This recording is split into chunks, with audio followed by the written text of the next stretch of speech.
어느 날 어떤 여왕이 잘 단장을 하고 마을을 지나가고 있습니다. 여왕의 행차를 본 마을 처녀들은 부러운 듯이 나도 저런 여왕이 된다면 얼마나 행복할까. 뭐 두말할 것도 없겠죠. 일반 사람들이 여왕 바라본다면 뭐 두말할 것도 없겠죠. 그런데 이와 반대로 여왕은 자유로워 보이는 처녀들을 보면서 나도 저들처럼 자유롭게 모든 짐을 벗어버리고 자유롭게 좀 살았으면, 그런 생각을 했다는 것입니다. 결국 인간의 행복은 특별한 환경에서 오기도 하지만, 그러나 특별한 환경보다는 자기가 처한 상황에서 얼마나 감사하느냐에 따라서 달라지게 된다는 것입니다. 수많은 사람들이 자신의 현실을 불평하면서 다른 사람의 행복을 부러워한다는 것입니다. 여왕은 자유로운 처녀들을 부러워하고 처녀들은 여왕이 부럽다는 거죠. 그들에게 주어진 이 볼품없는 자유는 있지만 다른 사람으로부터 인정받지 못하는, 특별히 여성들은 이 시대에 정말 제대로 사람 취급받지 못했던 그런 것들은 전혀 생각하지 않았던 거죠. 그리고 또 처녀들은 여왕의 그 겉모습만 봤지, 사람들한테 환호받는 것만 봤지, 그 엄청난 무거운 국가를 경영해야 되는, 남자도 쉽지 않은데 여성으로서 그 일을 한다는 게 정말 더 어려울 텐데, 그 무거운 짐은 생각하지 않았던 것입니다. 여러분, 사람들은 자꾸 다른 사람의 모습을 보고 원망을 할 때가 너무 많습니다. 그리고 자신의 처지를 볼 때도 다른 사람보다 더 많이 가진 것은 잘 안 보고, 다른 사람보다 없는 것, 다른 사람보다 부족한 것, 또 이런 것들만 많이 보게 되는 거죠. 그래서 감사하기는커녕 불평과 원망을 가지고 살아가는 경우가 더 많다는 사실을 우리가 너무나 잘 알고 있습니다. 사랑하는 성도 여러분, 지금까지 지내온 거 다 주님의 은혜임을 고백하고 감사하고 또 감사해서 더 큰 감사와 기적을 만들어내는 하나님의 사람으로 세워지기를 주의 이름으로 축원합니다. 눈을 들어 보아도 다른 사람은 가지고 나는 없는 걸 보기보다는 다른 사람이 없는데 내가 가지고 있는 것들을 좀 보고, 작은 것이라 할지라도 또 별 볼 일 없는 것이라 할지라도 하나님이 주신 거 귀히 여기고 감사할 줄 아는 우리 모두가 되어지기를 주의 이름으로 축원합니다. 자, 오늘 성경을 통해서 다윗의 감사를 우리가 배우게 됩니다. 오늘 성경 통해서 첫 번째 생각할 수 있는 것은 다윗은 법궤를 옮긴 후에 하나님께 감사했다는 것입니다. 즉 다윗은 충성 헌신한 다음에 하나님께 감사했다는 거죠. 하나님의 궤는 오랫동안 이스라엘의 중심에 있지 못했습니다. 사울 왕 때도 그랬고, 다윗이 왕위에 오른 후 한 번 이 법궤를 예루살렘으로 모셔오려고 시도를 했었죠. 그런데 다윗이 웃사를 세워서 이 법궤를 이동을 시켰는데, 하나님의 말씀대로 운반한 게 아니고 웃사가 그냥 수레에 싣고 법궤를 옮겼습니다. 그러다가 소들이 뛰는 바람에 법궤가 떨어질까 봐 웃사가 손으로 법궤를 만지는 순간 결국 웃사는 그 자리에서 즉사하고 맙니다. 다윗이 너무너무 무서워가지고 법궤를 더 이상 예루살렘으로 모셔오질 못합니다. 그리고 오베데돔의 집으로 이 법궤를 옮기게 되죠. 그러고 난 다음에 다윗이 말씀을 보다가 예전에 자신이 법궤를 옮기려고 했던 건 좋은데 그 법궤를 옮기는 과정 속에서 하나님의 말씀대로 하지 않았다는 걸 알게 됩니다. 성경을 봤더니, 율법을 봤더니 하나님의 법궤를 옮기려면 이 하나님의 법궤는 반드시 제사장이 어깨에 매서 옮겨야 된다, 이렇게 딱 기록되어 있었던 것입니다. 여러분, 선한 의도가 있다고 결과가 다 좋은 것만은 아닌 것입니다. 의도가 선해도 방법도 좋아야 되는 겁니다. 방법은 자기 마음대로 하는 것은 하나님의 뜻에 제대로 맞지 않는 것입니다. 다윗이 법궤를 옮기고자 하는 마음, 당연히 하나님이 기뻐하는 거였습니다. 그러나 그렇다면 방법도 하나님의 뜻대로 해야죠. 없다면 몰라도 성경에 분명히 기록되어 있거든요. 율법에 분명히 기록되어 있거든요. 법궤는 아무나 만질 수 없는 겁니다. 반드시 제사장만이 그 일을 할 수 있는 거죠. 레위인이 돕고 제사장이 그 모든 것들을 해야지 마음대로 막 자기들 마음대로 막 편의한 대로 그렇게 해서는 안 되는 거죠. 그래서 15장에 보면 이제 다윗이 율법대로 하나님의 방법대로 제사장과 레위인을 동원해서 이 법궤를 옮기게 되는 것입니다. 그런데 이제 이 일 중에서도 또 안타까운 일이 하나 발생하죠. 바로 다윗의 아내였던 미갈이 다윗이 법궤를 이렇게 모셔오면서 너무 기쁘니까 춤을 추면서 얼마나 열정적으로 막 격정적으로 막 춤을 추던지 속옷이 보일 정도였죠. 미갈이 그것을 보고 어심력이죠. 아니 왕이 새신머리 없게 좀 춤을 춰도 좀 품위 있게 춤을 춰야지. 저렇게 그냥 일반 서민도 아니고 왕인데 뭐 이렇게 생각하다가 속으로 업신여기다가 결국 하나님 앞에 큰 심판을 받고 말죠. 그래서 평생에 미갈은 아이를 낳지 못하는 심판을 받게 되고 마는 것입니다. 자, 이 사건을 통해서 다시 한번 우리가 알 수 있는 건 다윗도 선한 의도를 가졌지만 하나님의 말씀대로 하지 않았고 웃사도 다윗으로부터 그런 명령을 받았다면 당연히 벗기니까 말씀을 한번 이렇게 들춰보고 다윗이 그런 명령을 안 내렸더라도 자신을 총 책임자로 세웠으니까 당연히 율법을 좀 찾아보든지 아니면 제사장이나 레위인을 찾아가가지고 어떻게 했으면 좋을까요? 이것에 대한 이 하나님의 말씀은 따로 없나요? 물었으면 되잖아요. 그냥 자기 지혜로 다윗이 그 누구보다 자신에게 이 사명을 맡겼어. 그런데 내가 아주 지혜롭게 내가 이걸 잘 진행할 거야. 이러면서 수레를 준비하고 뭐 다 준비했지만 말씀대로 하지 않았던 거죠. 그리고 오늘 여러 가지 이제 사건들이 좋았지만 여러 가지 일들이 이제 잘 맞아가는 것 같지만 미갈 또한 속으로 업신여기다가 이런 일을 벌이고 이런 심판을 이런 하나님의 징계를 받고 만 것입니다. 그래서 우리가 아무리 좋은 일이라도요 본인이 믿음으로 행치 않으면 그것은 칭찬받는 게 아니고 책망을 받을 수 있다는 것을 알아야 되는 것입니다. 오늘 또 우리가 추수감사주일 우리 하나님 앞에 예배하고 감사하는데 이 좋은 날이라 할지라도 우리가 하나님 앞에 믿음으로 서 있지 못하면 칭찬이 아니라 복이 아니라 심판과 징계를 받을 수도 있다는 걸 알아야 된다는 것입니다. 뭐 그렇다고 너무 두려워할 건 없습니다. 이게 뭐 별로 어려운 거 없거든요. 하나님 주신 말씀대로만 하면 그것은 절대 우리에게 해당되지 않고 놀라운 복만 놀라운 은혜만 놀라운 칭찬만 받게 되는 것이기 때문에 사실 그렇게 어려운 거 없습니다. 이상한 짓만 안 하면 되는 거거든요. 사실 말씀이 생각보다 어려운 게 아닙니다. 하나님 무슨 비밀로 꽁꽁 숨겨 놓으신 게 아닙니다. 어느 정도는 우리가 다 알 수 있는 것들인 거죠. 1절에 보면 다윗은 벗개를 모신 후에 번제와 화목제를 드립니다. 그리고 2절 3절을 보면 백성들에게 축복하고 떡과 고기와 건포들을 백성들에게 다 일일이 개인별로 다 나눠줍니다. 그리고는 레위인들을 찬양대로 세워 하나님께 감사와 찬양을 드리게 하죠. 생각해보면 다윗이 참으로 대단하다는 생각을 해봅니다. 생각해 보십시오. 사울도 못했던 이 일을 다윗은 벗개를 지금 예루살렘으로 옮긴 거잖아요. 그러면 이 정도 큰 일을 했으면 그리고 번제를 드리고 그리고 또 백성들에게 좋은 것들을 또 선물로 나눠주고 자, 이 일 했으면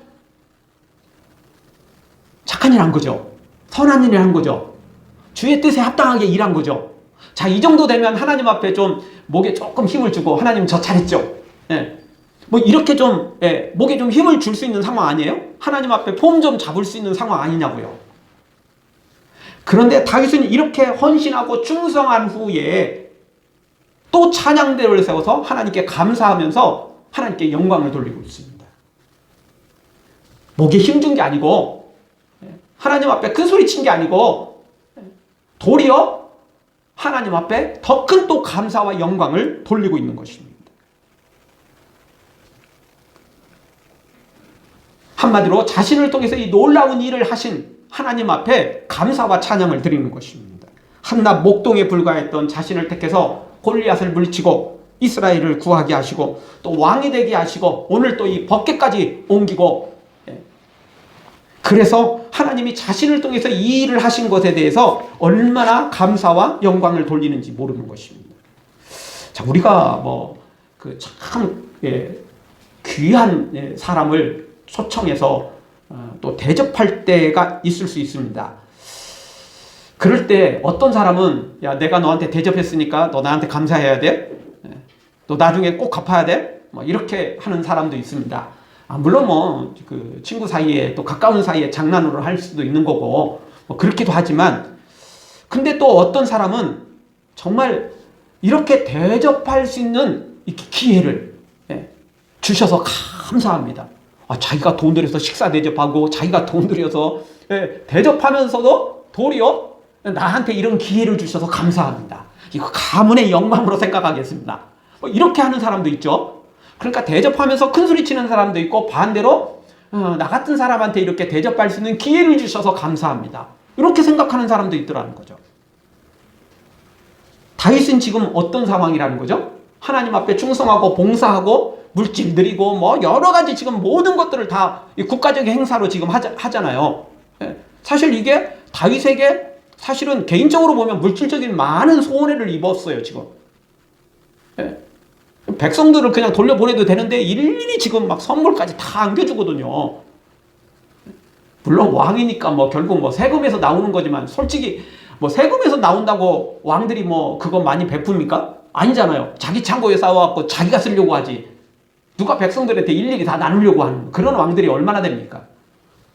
다윗은 창고를 열어서 그렇게 나누면서도 하나님께 이렇게 충성 봉사한 다음에도 생각하기를, 하나님 저를 통해서 이 일을 해주시니 감사합니다. 저를 통해서 이 놀라운 일들을 이루어주시니 감사합니다. 하나님께서 도리어 다윗에게 너 잘했다 이래야 되는데, 반대로 다윗이 하나님께 감사하고 있다는 것입니다.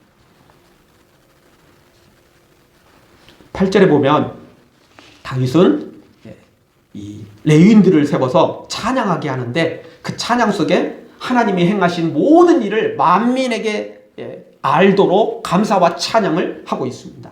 9절에 보니까 하나님이 행하신 놀라운 기사를 또 말하고 있습니다. 10절에 보니까 하나님의 성호, 하나님의 이름을 자랑하고 있죠.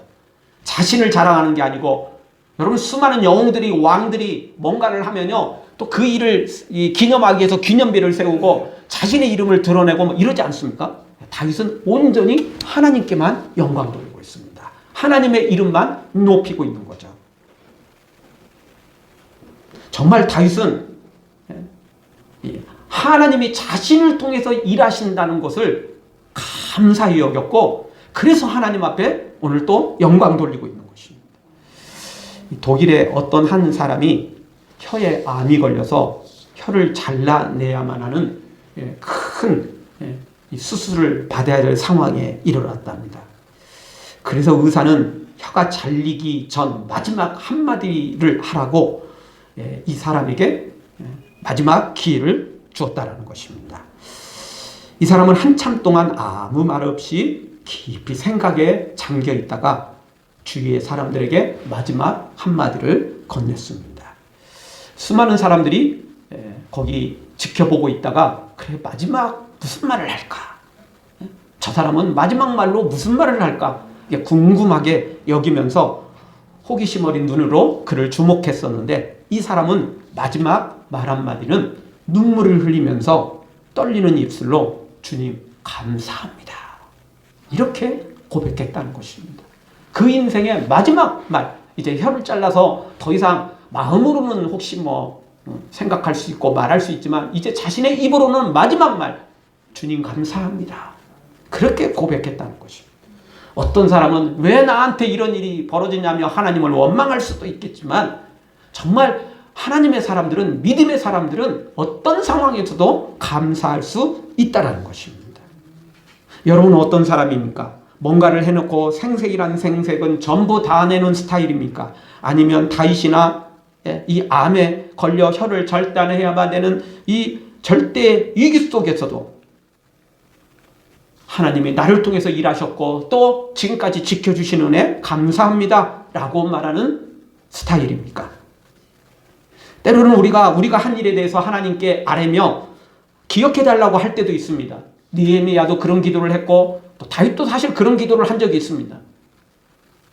그럼에도 불구하고 우리가 하나님 앞에 내가 한 일에 대해서 이야기를 하면서 은혜를 달라고 할 때도 겸손하게 은혜를 구하는 거지 교만하게 자랑하고 뽐내는 것이 아니라는 것입니다. 우리가 너무나 잘 아는 누가복음 18장 바리새인과 세리의 기도가 나오잖아요. 세리는 자신이 죄인이라는 걸 알고 겸손히 엎드리죠. 근데 바리새인은 한 게 있었어요. 맞아요. 잘했어요. 그런데 그는 하나님 앞에 목에 힘주죠. 봉을 잡죠. 하나님, 저는 11조도 드리고 일주일에 2번씩 금식도 하고, 그러면서 하나님 앞에 자랑이라는 자는 다 자랑하고 폼이란 폼은 다 잡고, 그러면서 또 한 가지 곁들이죠. 나는 저 세리와 같지 않습니다. 저런 죄인과 같지 않습니다. 이러면서 얼마나 큰 자랑만 하고 있는지, 뽐내는지 교만한지 말로 알 수 없습니다.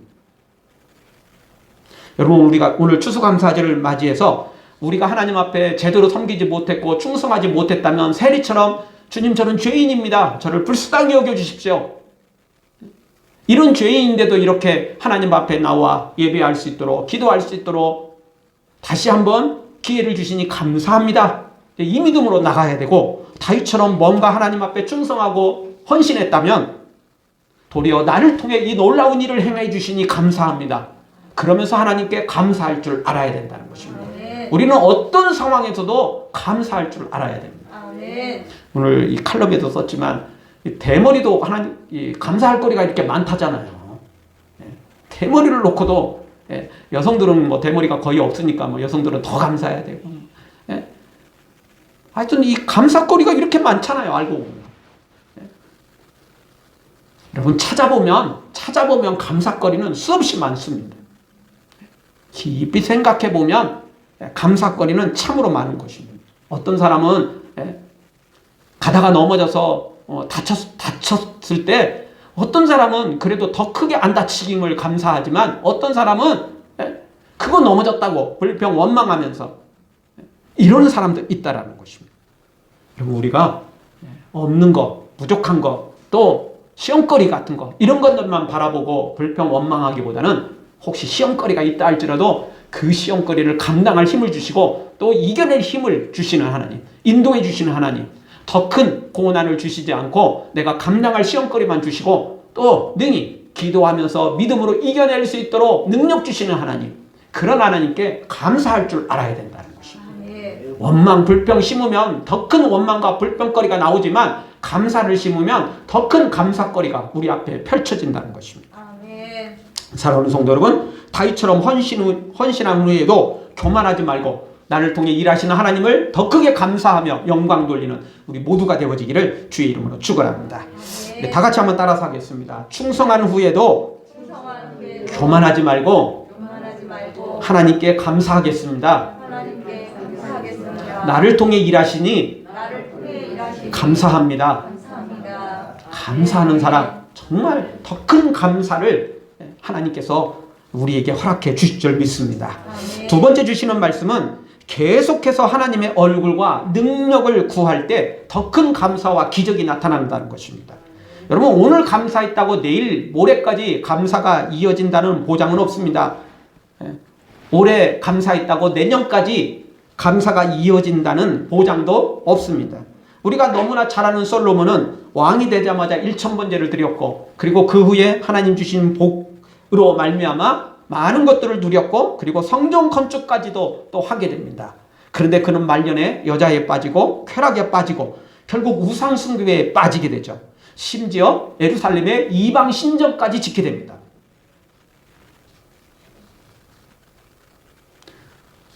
오늘 하나님 앞에 믿음으로 세워졌다고, 또 영광 돌린다고, 복을 받았다고, 은혜를 받았다고 평생토록 이어진다는 보장은 없는 것입니다. 따라서 오늘 우리는 평생 끝까지 천국에 이를 때까지 복되게 만들려면 오늘 말씀에 다시 한번 주목해야 됩니다. 오늘 말씀 다시 한번 보십시오. 10절을 보십시오. 10절 우리 한 목소리로 한번 보겠습니다. 그 성문을 자랑하라. 무릇 여호와를 구하는 자는 마음이 즐거울지로다. 아멘. 하나님을 자랑하죠. 그러면서 여호와를 구하는 자는 마음이 즐거울지로다. 하나님을 또 오늘 구하고 있습니다. 지금 하나님께 영광 돌리고 있잖아요. 헌신하고 있잖아요. 충성하고 있잖아요. 그러면서 또 조금 하나님을 또 구하고 있습니다. 나는 너무 배고파. 나는 더 이루어야 될 게 많아. 그래서 지금 다윗이 그럽니까? 막 지금 불평, 원망이 너무 많아가지고 하나님을 더 지금 구하고 있는 겁니까? 아니에요. 감사한데 더 크게 또 하나님을 구하고 있어요. 더 많이 구하고 있는 거죠. 11절도 보십시오. 우리 한 목소리로 보겠습니다. 여호와와 그 능력을 구할지어다. 그 얼굴을 항상 구할지어다. 아멘. 하나님을 구하고 하나님의 얼굴을 구하고 능력을 구하고 있습니다. 그런데 11절 하반절 그 얼굴을 얼마나 구하고 있어요? 항상 구하라는 거예요. 오늘 구했다고 영원히 되지 않는다는 거예요. 보장받지 못한다는 겁니다. 그러니까 오늘도 구하고 내일도 구하고 방금 구했으니까 좀 쉬자, 놀자. 이제 조금 이제 생각나면 그때 구하지 아니에요. 방금 구했지만 또 구하고 항상입니다. 매 순간입니다. 쉬지 않고 있는 것입니다. 다윗은 이렇게 하나님이 자신을 통해서 놀라운 일을 행하신 것에 대해서 감사했고 그러면서 또 얼굴을 구하고 또 능력을 구하고 그것도 항상 구하기를 소망했던 거죠.